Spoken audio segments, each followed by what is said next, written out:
Hi welcome to the channel. ഇന്ന് നമ്മൾ ഒരു ബീഫ് കറിയുടെ റെസിപ്പിയാണ് ചെയ്യുന്നത്.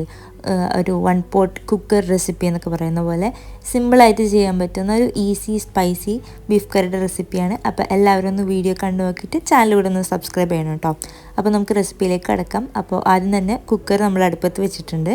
കുക്കർ ചൂടായി വരുമ്പോൾ നമുക്കൊരു 3 ടേബിൾ സ്പൂൺ ഓയിൽ ചേർത്ത് കൊടുക്കാം. ഞാനിവിടെ ഓയിലാണ് യൂസ് ചെയ്യുന്നത്. കോക്കനട്ട് ഓയിൽ നമുക്ക് യൂസ് ചെയ്യാം കേട്ടോ.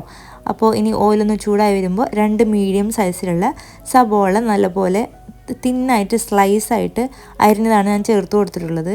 സ്ലൈസായിട്ട് അരിയുമ്പോഴാണ് ബീഫ് കറിക്ക് ഏറ്റവും കൂടുതൽ ടേസ്റ്റ് ഉള്ളത് കേട്ടോ.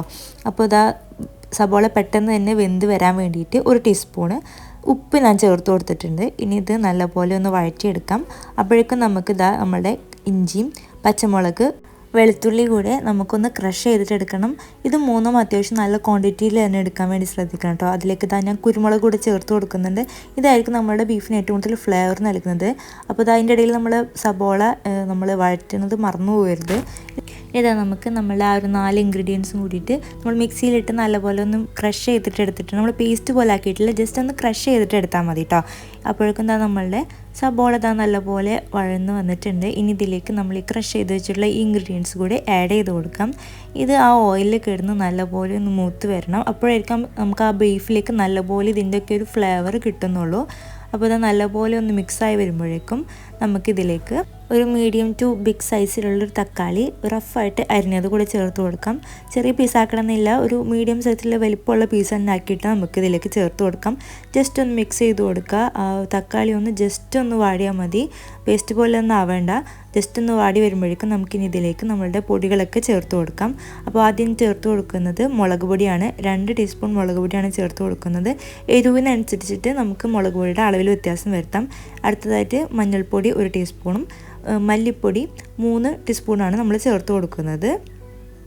ബീഫ് കറിയിൽ എപ്പോഴും മഞ്ഞൾപ്പൊടി കുറവും മല്ലിപ്പൊടി കൂടുതലും ചേർത്ത് കൊടുക്കാനായിട്ട് നമ്മൾ ശ്രദ്ധിക്കണം. ഇനി ഇതാ 1 ടീസ്പൂൺ ഗരം മസാല കൂടി നമ്മൾ ചേർത്തിട്ട് നല്ലപോലെ ആ ഓയിലിൽ കിടന്നിട്ട് ആ പൊടികളൊക്കെ ഒന്ന് മിക്സായി വരണം. ആ ഓയിലിൽ ആ പൊടികളൊക്കെ മിക്സായി വരുന്നവരെ നല്ലപോലെ ഒന്ന് മിക്സ് ചെയ്ത് കൊടുക്കുക.